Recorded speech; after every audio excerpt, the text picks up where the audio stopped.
Sir parliament चलाने में हर minute 2.5 lakh रुपए खर्च होते हैं, हर मिनट 2.5 लाख रुपए खर्च होते हैं। पॉलिसी मेकिंग प्लेटफॉर्म को अपना एडवर्टाइजमेंट पोर्टल बना दिया है। एंड यार मैन सर हम करे भी तो करे क्या, जाए भी तो जाए कहाँ? आधे से ज्यादा बिल तो इस सदन में बिना चर्चे के पास हो जाता है। बाहर भी बुलडोजर चलाएंगे और सदन के अंदर भी बुलडोजर चलाएंगे। सर ऐसा नहीं होता है। ये ताकत की बुलंदी भी पल भर का तमाशा है सर, कि ये ताकत की बुलंदी भी पल भर का तमाशा है। जिस डाल पे बैठे हैं वो टूट भी सकती है, जिस डाल पे बैठे हैं वो टूट भी सकती है। इसलिए ख्वाब जरूर देखिए, लेकिन ख्वाबों में घर बना के रहने की गलती मत कीजिएगा। मीडिया आपका सब उनका है। हम अपने लीडर का नाम एक से ज्यादा 2 बार बोले तो हम पे रोक लगाई जाती है, और ट्रेजरी बेंच वाले वहां बैठ के पार्टी का नारा लगाते हैं और अपने नेता मंत्रियों का नाम जपते हैं, तो तब सब ठीक है सर, कोई प्रॉब्लम नहीं है। सर इस सदन का कैमरा, बहुत मेरे साथी बोल रहे थे कि कैमरा भी ये सब देख के कॉम्प्रोमाइज हो गया। बोलते हमें दिखाता आप लोगों को है। माइक जब हमारी बातें खलने लगे तो माइक ऑटोमेटिकली ऑफ हो जाती है। सर के देश देख रहा है, देश सच में देख रहा है कि कैसे ऑपोजिशन आ भी करती है तो हो जाती है बदनाम, और वो कत्ल भी करते हैं तो चर्चा नहीं होता। असली आतंकवादी इस देश में साइकिल चला के घुस जाते हैं और पैदल वापस चले जाते हैं, आप उनको रोक नहीं पाते। क्या ऊपर बैठ के सिर्फ वाह मोदी जी वाह करना है सर, कीजिए, पर आपसे विनती इतनी है कि डेमोक्रेसी को बचाइए और कृपया इस सदन को किसी पार्टी ऑफिस मत बनने दीजिए। चाय नहीं कुछ। Thank you sir, I take your permission to speak from here. अध्यक्ष महोदय धन्यवाद, आपने मुझे बोलने का अवसर दिया। बहुत गंभीर स्थिति है और संवेदनशील मुद्दा है, और जैसे कि मेरे पूर्व वक्ताओं ने भी कहा है, मैं पहले ही ये स्पष्ट करना चाहती हूँ कि माननीय श्री ओम बिरला के प्रति व्यक्तिगत रूप से मेरा कोई आक्रोश या विरोध नहीं है। Sir there is nothing driven out of personal grievances, but it's certainly our expectations of the honorable chair and the values and principles of fairness and impartiality with which is integral to the functioning of the chair. Sir काफी चर्चा। देखिए opposition का ही एक माननीय सदस्य बोल रही है, आप सब लोग अपना विषय बुलाते चला के please be seated. All the members request, please be seated, please be seated. क्या कर रहे हैं आप? एक महिला सांसद बोल रहे हैं। टाइम मत काटिएगा प्लीज मेरा। हाँ नहीं टाइम नहीं, आप बोलो, बोलिए। आपका सहयोगी को बोलिए बैठने के लिए। सर हमारा तो अकेला चलो है, तो अकेला चलो है। अच्छा ये भी ठीक है। अध्यक्ष महोदय धन्यवाद, आपने मुझे बोलने का मौका दिया। और बहुत गंभीर स्थिति है, संवेदनशील मुद्दा है, और जैसे कि पिछले प्रवक्ताओं ने भी बोला है, मैं पहले से ये स्पष्ट करना चाहती हूँ कि व्यक्तिगत तौर से श्री ओम बिरला जी के प्रति मेरा कोई आक्रोश या कोई विरोध नहीं है। Sir there is nothing which is driven out of personal grievance, but it's certainly our expectations of the honourable chair and the values and principles of fairness and impartiality with which it should be integral to its functioning. Sir, काफी चर्चा already हो चुकी है, so now let us cut the long story short and come straight to the point. The problem, Speaker sir, is that there is hardly any democracy left in this country, be it social, be it religious, be it electoral, be it political, or be it parliamentary. Or should I say that it is practiced only when it is most convenient to the ruling party. Sir 2014 के पहले सदन कैसे चलता था उस पर मुझे ज्यादा ज्ञान नहीं है, क्योंकि मैं तब वहां थी नहीं। But in the past 2 years, I have seen ideologies being sidelined, opinions being crushed, and voices of the opposition being throttled in broad daylight in this country and within the 4 walls of this August House. हम दूसरों के हक के लिए क्या लड़े sir, जबकि विपक्ष के सांसदों को खुद अपने हक के लिए सदन में लड़ना पड़ रहा है। पिछले 7 सालों से आपने डेप्यूटी स्पीकर का पोस्ट खाली रखा, क्यों? क्योंकि आप नहीं चाहते कि इस तरफ से कोई उठकर उस चेयर में बैठे। Sir there is no scope for a healthy discussion और अ डिबेट। एक साल में कितनी बार ये संसद मिलती है? The number of sittings have been reduced drastically. 2009 से 2014 के बीच 15th लोकसभा में 356 दिन ये हाउस चली, सालाना 61 दिन, और 2019 से 2024 के बीच 5 साल में सिर्फ 274 दिन, average 55 days yearly, making it the shortest full term Lok Sabha since 1952। 2025 के मॉनसून सत्र में निर्धारित 120 घंटों में सिर्फ 37 घंटे लोकसभा और सिर्फ 41 घंटे राज्यसभा की कार्रवाई चली। 2025 में टीएमसी के राज्यसभा के माननीय सांसद श्री डेरेक ओब्रायन जी ने प्राइवेट मेंबर्स बिल के माध्यम से ये प्रपोज किया कि एटलीस्ट सालाना 100 दिन ये सदन बैठे। सर ये सिर्फ विपक्ष का हमारा प्रेरोगेटिव नहीं हो सकता, ये ट्रेजरी बेंच का भी प्रेरोगेटिव होना चाहिए और इस माननीय चेयर का भी प्रेरोगेटिव होना चाहिए।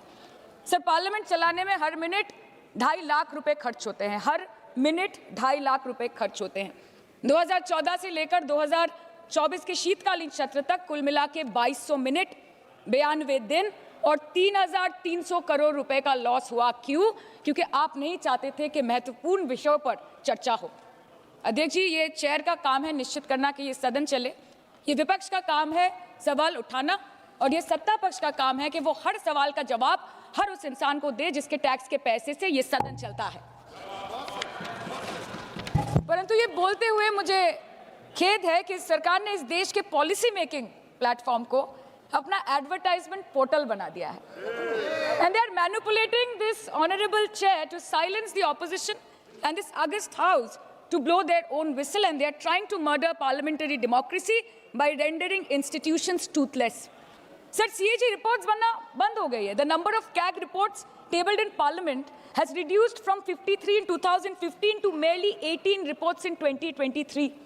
Public Accounts Committee का काम क्या है सर? अगर रिपोर्ट्स ही नहीं बनेंगी, टेबल्ड ही नहीं होगी, तो पब्लिक अकाउंट्स कमेटी में जाएंगी कैसे, स्क्रूटिनी भी कैसे होगी? How will the Parliament and the people of this country know about the irregularities, the wasteful spendings, inefficient contract management and substandard project implementation taking place in this country every day in each department? You have completely eliminated the concept of transparency and accountability. The BJP government merged the 92-year-old independent railway budget with the union budget 2017. जब हमारी honourable CM माननीय ममता बनर्जी यहाँ की railway minister थी, तो तब पूरे देश के लोगों को अवगत करती थी कि रेलवे के क्षेत्र में इस देश के किस कोने में क्या काम हो रहा है, चाहे वो स्टेशन हो नए नए या नए रेल हो या फिर नए कितने सारे इंजन्स बने, कितने सारे रेलवे की गिनती बढ़ गई, कोचेस की, सबको पता चलता था। और आज यूनियन बजट में रेलवे जैसे एक इम्पॉर्टेंट कमोडिटी जिसके साथ देश के 20 से 30 करोड़ लोग ऑन अ डेली बेसिस जुड़े हुए हैं, उसका शब्द, उसका नाम तक लिया नहीं जाता। आप ओवरनाइट रात के 12 बजे 1 बजे बिल्स लेकर आते हैं, और सामान्य बिल्स नहीं सर, बिल्स जो लोगों का वर्तमान और उनके भविष्य के साथ डायरेक्टली जुड़े हुए हैं। Farm laws, Waqf, BNS, the Constitution 13th Amendment Bill 2025, which says removal of ministers on detention, changing Manrega to VBG Ramji, and you expect us to read, research, review and rise to speak on it within 12 hours of it being brought? Sir, these bills, these legislations require attention to detail. They need to be thoroughly researched. Sir, हम करें भी तो करें क्या, जाए भी तो जाए कहाँ? आधे से ज़्यादा बिल तो इस सदन में बिना चर्चे के पास हो जाता है। Sir, over the last 10 years, more than 67% of the budget has been guillotined. Between 2019 and 23, about 18% of the union budget was voted out on without discussion. In 2023, the entire union budget, and in 24-25, 89% of the budget was passed without discussion. एक साल चुप बैठने के बाद opposition के दबाव में आकर आप मणिपुर पे चर्चा करने पर मजबूर हुए, और किया भी तो कब, रात के 2 बजे जब देश सो रहा था। आप चाहते हैं कि हम ये सब देखें और इस सदन में चुप रहे। बंगाल के हक का 2 लाख करोड़ बाकी है। हर दिन कोई नया कमीशन, कोई नई एजेंसी आ जाती है राज्य सरकार और रूलिंग पार्टी को डिस्टर्ब करने। इलेक्शन कमीशन के बलबूते पर लाखों करोड़ों वोटरों का नाम काट रहे हैं आप, और आप बोलते हैं कि हम इस सदन में आवाज ना उठाएं, इसका विरोध ना करें। आज SIR के चलते पूरे देश में 150 से ऊपर लोगों की मौत हो गई। BLOs ने आत्महत्या कर ली। आम आदमी को चिंता से, डर से दिल का दौरा आ गया। 105 साल की बूढ़ी माई से लेकर व्हीलचेयर पे बैठा एक विकलांग भाई तक, गर्भवती महिलाओं को हियरिंग के लाइन पे घंटों दर घंटे आपने खड़ा करके रखा। मतदाताओं के पहचान को, इस देश के मतदाताओं के पहचान को, 100 साल से इस देश को अपना घर, इस धरती को अपनी माँ समझने वाले हर धर्म, हर समुदाय के लोगों के आत्मसम्मान को दिन दहाड़े अपने पैरों तले कुचलने का काम किया है आपने, और आप कहते हैं कि हम विरोध ना करें और हम चुप बैठे। सर, बाहर विरोध करते हैं तो FIR होगा, ED CBI होगी, कार्रवाई होगी, और सदन के अंदर प्रोटेस्ट करें तो सस्पेंड कर देंगे। सर, हमारे साथी आज भी मकर द्वार पे बैठे हैं बाहर सस्पेंड होके।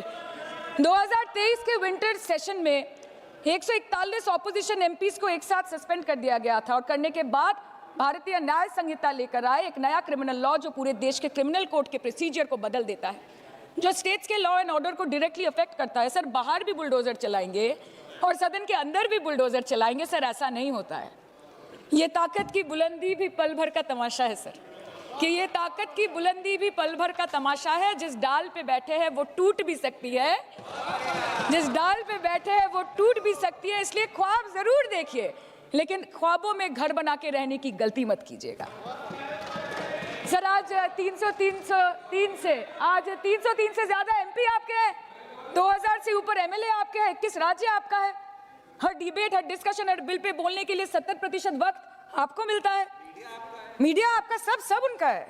हम अपने लीडर का नाम एक से ज्यादा 2 बार बोले तो हम पे रोक लगाई जाती है, और ट्रेजरी बेंच वाले वहां बैठ के पार्टी का नारा लगाते हैं और अपने नेता मंत्रियों का नाम जपते हैं, तो तब सब ठीक है सर, कोई प्रॉब्लम नहीं है। सर इस सदन का कैमरा, बहुत मेरे साथी बोल रहे थे कि कैमरा भी ये सब देख के कॉम्प्रोमाइज हो गया। बोलते हमें दिखाता आप लोगों को है। माइक जब हमारी बातें खलने लगे तो माइक ऑटोमेटिकली ऑफ हो जाती है। सर ये पता है सबको। मैगजीन दिखाना, किताबों से कोट करना राहुल जी, अखिलेश जी, अभिषेक जी को अलाउड नहीं है, पर ब्लू आइड बॉय को अलाउड है सर, अलाउड है सर। मैं नाम नहीं ले रही हूँ, अच्छी बात बोलिए। आप सही कहते हैं सर कि देश देख रहा है, देश सच में देख रहा है कि कैसे ऑपोजिशन आह भी करती है तो हो जाती है बदनाम, और वो कत्ल भी करते हैं तो चर्चा नहीं होता। और हम मानते हैं कि एलओपी का सलाहकार कोई नहीं है सर, परंतु प्रधानमंत्री जी का सलाहकार बनके उनको सदन में आने से रोक दिया, ये कहकर कि महिला सांसदों से उनको खतरा है। सर आपने तो हमको देशवासियों के सामने आतंकवादी बना दिया, और जबकि असली आतंकवादी इस देश में साइकिल चला के घुस जाते हैं और पैदल वापस चले जाते हैं, आप उनको रोक नहीं पाते। भारत पे चीन का आग्रासन आप रोक नहीं पाते। भारत किससे तेल खरीदेगा, कितने दिनों के अंदर खरीदेगा, किससे दोस्ती निभाएगा, किससे दुश्मनी बरकरार रखेगा, कोई और देश का राष्ट्रपति हमें ट्विटर पे आके लेक्चर देता है, इंस्ट्रक्शन देता है, आप उसको रोक नहीं सकते। और सदन में हम सांसदों को रोक के you feed on your ego. Sir कृपया इतना भरोसा रखिए कि लड़ाई नीतियों की है, विचारों की है, आपके और हमारे परिवारों की नहीं, इस देश के लोगों के अधिकार की है। हाँ लड़ते हैं हम आपसे, हम लड़ते हैं आपसे, संविधान हाथ में लेके लड़ते हैं, हाथ में हमारे तलवार नहीं है सर। और सर ये देश के लोग समझ गए हैं कि आपको महत्वपूर्ण विषयों पर बात नहीं करनी है, महत्वपूर्ण विषयों पर बात नहीं करनी है सर। के ऊपर चर्चा चल रहा है, सर पार्लियामेंटरी प्रोसीजर सर, मुद्दे पर भी आना कीजिए, चर्चा नहीं मुद्दे पर करनी है आइए, ठीक है। बेरोजगारी पे चर्चा नहीं करनी है, हाँ जी, शिक्षा पे नहीं करनी है, स्वास्थ्य पे नहीं करनी है, बजट पे नहीं करनी है, प्रदूषण, एसआईआर, डिफेंस, विदेश नीति, नेशनल सिक्योरिटी पे नहीं करनी है, एप्स्टीन फाइल्स पे नहीं करनी है। मुद्दा है स्पीकर्स का रिमूवल, उसके ऊपर बैठ के सिर्फ वाह मोदी जी वाह करना है सर, कीजिए। पर आपसे विनती इतनी है कि डेमोक्रेसी को बचाइए, और कृपया इस सदन को किसी पार्टी ऑफिस मत बनने दीजिए सर, यही दरख्वास्त है। क्योंकि ये सदन जैसे हमारे आदरणीय प्रधानमंत्री के लिए मंदिर है, वैसे हमारे लिए भी मंदिर है, और गणतंत्र हमारी पूजा है, संविधान हमारी गीता है। और इस मंदिर में बैठ के अगर कोई झूठ बोले और गीता पे हाथ रखे, कोई अन्याय करे, तो sir all India Trinamool Congress जो इस देश की 3rd लार्जेस्ट ऑपोजिशन है, that will surely not pander or surrender to your step motherly, or should I say step fatherly attitude. अंत में अध्यक्ष महोदय मैं पुनः ये कहना चाहती हूँ कि ओम बिरला सर से व्यक्तिगत रूप से मुझे कोई भी विरोध नहीं है, और मुझे ये बुरा लग रहा है कहते हुए कि मैं पहली बार की सांसद हूँ, और मेरे पहले टर्म में उनके विरोध में मुझे ये अविश्वास और अनास्था प्रस्ताव लाना पड़ रहा है। मैं चाहती हूँ कि उनकी चेहरे की हंसी सदैव बरकरार रहे, और इसी संदर्भ में मैं एक शेर कह के अपनी बात खत्म करना चाहती हूँ कि तू लाख बेवफा है मगर सर उठा के चल, कि तू लाख बेवफा है मगर सर उठा के चल, दिल रो पड़ेगा तुझे पशेमान देखकर। Thank you so much. Thank you. Honourable members, ET